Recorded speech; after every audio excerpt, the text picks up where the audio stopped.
Do you love to play Magic Online but have a tight budget? Check out Mtgo Academy's Academy Budget Bot in the Magic Online Classifieds. All cards in stock are cheaper than one event ticket. Hello everyone, here we are. This is round 4. The original replay did not save. The file was corrupted or somehow. So I am here to give you the shortened version in the replay of the round 4 match between myself and Thorm. So let's see here. A little awkward in these replays, but we'll try to get this as close as we can here. So first play I led off with a polluted delta. Thorm led off with the verdant catacombs, and thought seized a snapcaster out of my hand, and this is what my hand is left over with.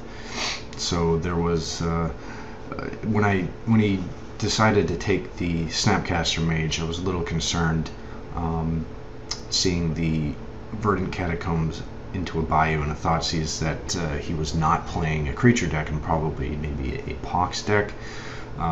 So the Supreme Verdict was really kind of a dead card, and there really, for me, it was a little concerning at that point, because all I had was a Force of Will and an empty Jeet in my hand. So it was a little concerning at that point, but I was not too worried.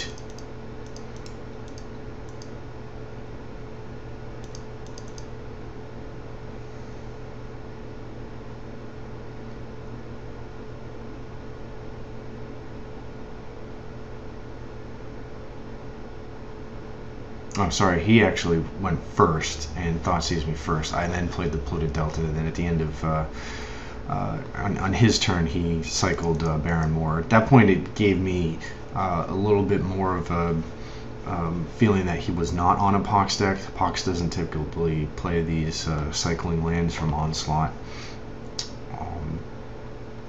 So considering that, I think the Supreme Verdict was still probably a dead card, but it really wasn't very good for us. So we drew a mana drain. I put out another fetch land to protect against the strip mine here. Just past the turn. So Thorm keeps cycling away some lands, plays another one, and I think he passes the turn at this point.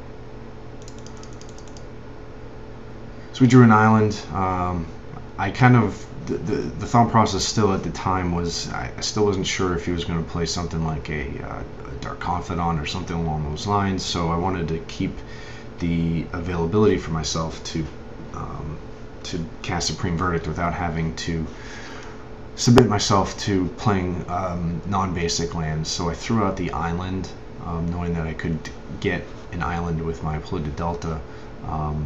But I would be running out of basic planes if I used the Marsh Flask to get one of those. So I was kind of sacrificing the island, which I'm sure he was happy to see, but for me it was a little bit more important at the time to preserve the planes that I had in my hand. So at this point I top deck a True Name Nemesis. So I go and decide to jam that. Unfortunately, I have to go and play a non-basic land, so I grab a Underground Sea in order to cast a True Name Nemesis. But without my opponent playing blue, I'm pretty confident that that's going to get through. If nothing else, I had Force of Will backup as well.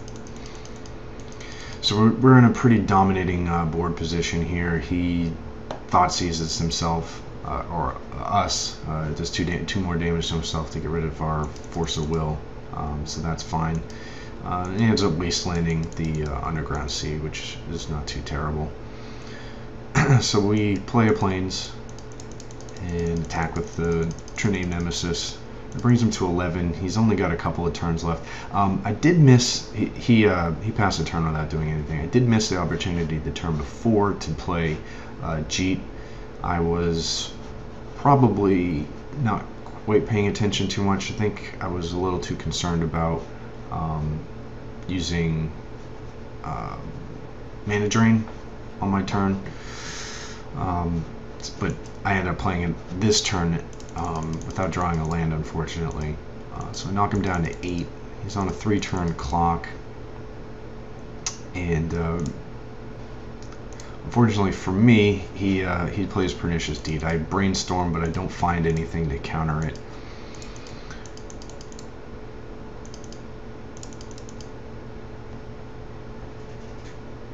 Actually, he countered my brainstorm. That's what it was. He misstepped that. So right now we're in a pickle because although he's only 2 turns away, he's got an ability after next turn to get rid of the True Animus and the Jeet. If I had played the Jeet the turn before, I would have had 2 counters, and I would have been able to pump him the True Animus up to 7. But luckily that didn't matter.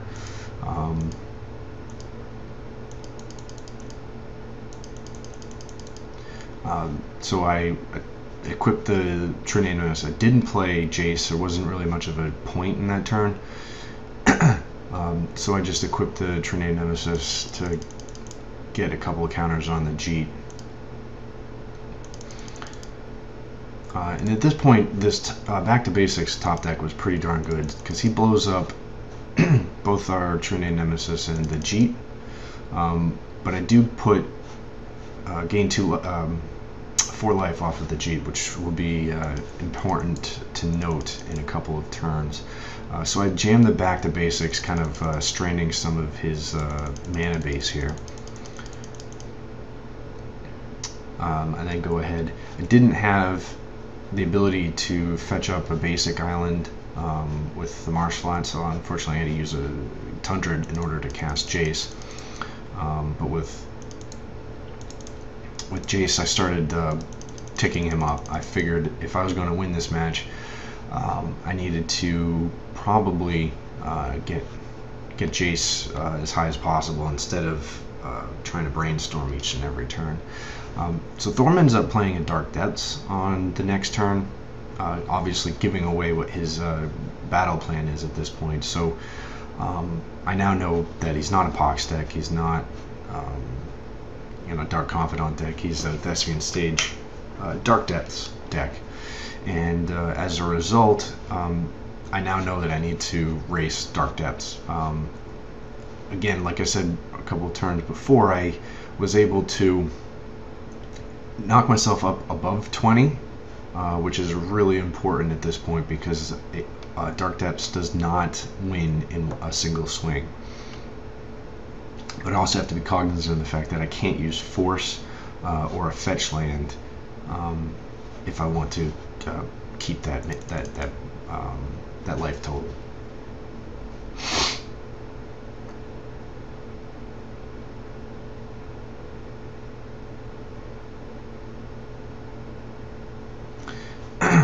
So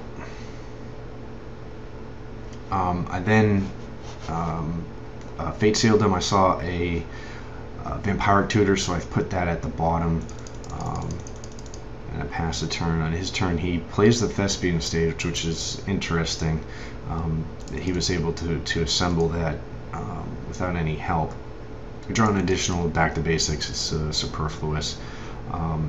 Now that he has this online, I knew that my Jace is going to be more important to bounce the Merit Lage token if he creates it. So we brainstorm almost into nothing. We just played the Flooded Strand just to do it. And this is the fundamental turn where things don't work out better for me from a slight misplay from Thorm. So he uses Thespian Stage to get to copy Dark Depths, which ends up copying a Dark Depths without any counters on it, which immediately puts a 2020 Merit Lage token into play. But he decided to attack me instead of Jace.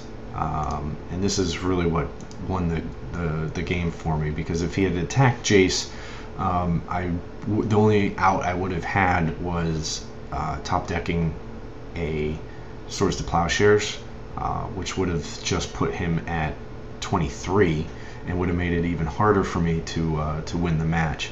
But talking to him after the match, he did not realize that the Jeet had put me above 20. So I go down to 1 on the attack, and I unsummon the Merit Lage token with Jace and just pass the turn.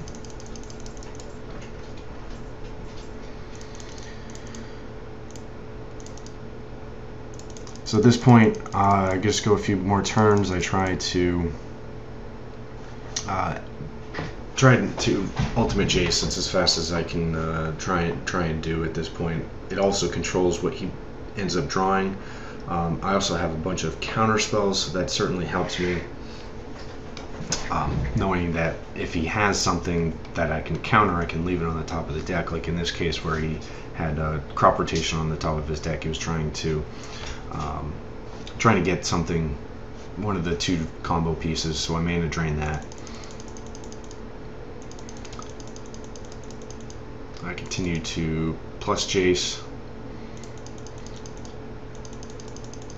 At this point, I then draw into a Stoneforge Mystic, but I don't really need it. I did top deck a land or a Jace. Yes, I top decked into a land so I can hard cast Force of Will, so I can counter the Realms Uncharted. And now at 12 loyalty counters, I could ultimate Jace and win the game.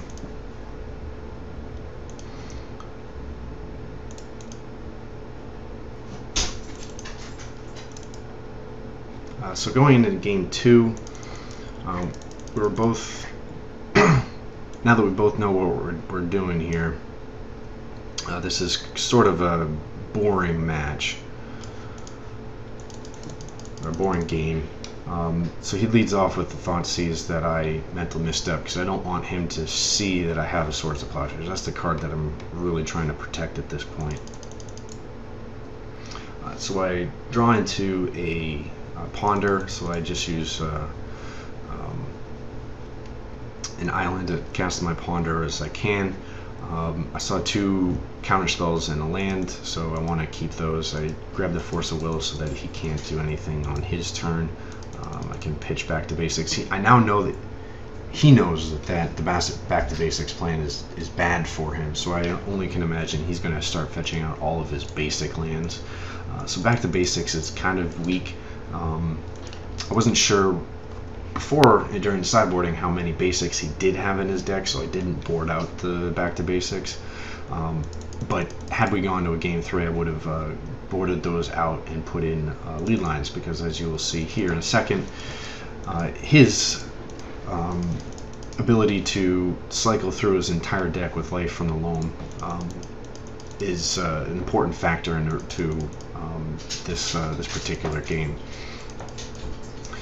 So we play a few more turns, kind of just trying to set each other's hands up in the battlefield. He's got, he's starting to assemble all of his pieces that he needs through Life from the Loam, and I can't really do much. I mean, I can counter it, but it doesn't really do anything other than to slow him down.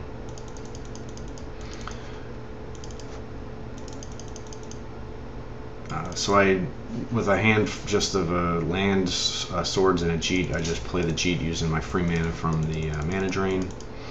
He continues to cycle through his deck with Life from the Loam. He gets a Deed out, which is a little annoying, but nothing crazy. Still at this point going on, I draw a land, I just put it on the battlefield. He continues to cycle through his deck. He now has all of the pieces. He's still waiting for a Thespian stage. He's got a couple of Dark Depths. I draw in a Jace, which is really important at this point. Jace gives me a lot of card advantage, since I can brainstorm each turn without really any threat of him dying.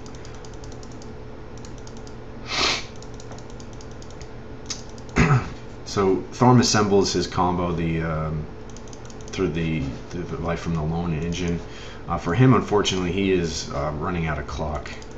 All of this is taking a very long time for him.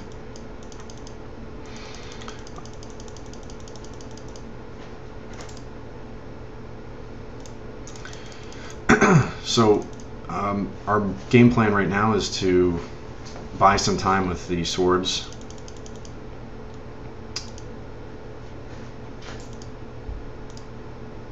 He tries to mental misstep the swords to plowshares, and I mental misstep that back. So he continues with the Light from the Lone engine, getting the pieces back. We continue to buy time. At this point, we're basically just looking for more swords to plowshares. This time his clock is running dangerously slow. He assembles the combo again. I just hard cast Force of Will since I'm not going to be able to do anything really else. I'm just trying to slow him down. He has now 3 Light from the Loams in the graveyard. So I fetch up some land to try and I fetch up a basic swamp when I had the opportunity to do so,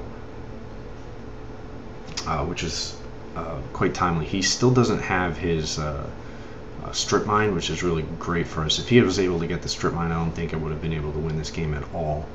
But he couldn't find his strip mine, so my mana base was left intact because his wastelands were pretty much all ineffective. Getting the basic swamp was actually fortuitous because we draw into the Vampiric Tutor, which allows us to get the to grab a Swords to Plowshares again, and the Brainstorm will help us get it. So we keep the Brainstorm and the Vampiric Tutor. He's now got the ability to use his Thespian Sage again. So he continues to cycle through some cards. At the end of his turn, I Vampiric Tutor. I go ahead and so he mental missteps. I can now hardcast Force of Will.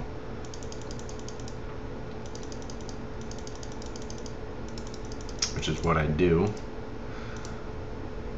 So I grab the Swords to Plowshares. The other option I had was to get Pithing Needle, but unfortunately, because he has the ability to activate it with the needle still on the stack, Swords to Plowshares was actually the better plan.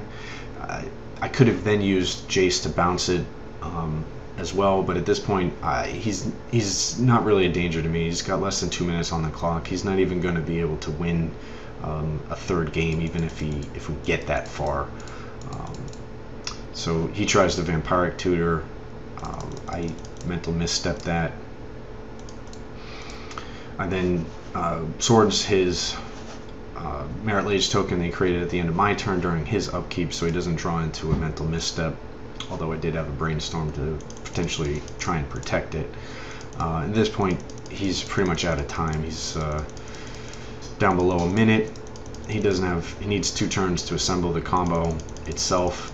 So we go ahead and just stall things out. He does manage to get the combo online again, and we thankfully draw into another swords. It really wouldn't have mattered again. He's only got a few seconds left on the clock.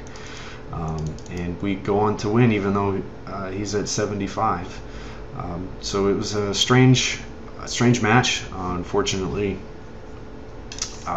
winning by timing out isn't necessarily isn't necessarily the most exciting thing in the world, but we were how do I say, the match itself was going to be a drawn out match either way. We're both kind of control decks.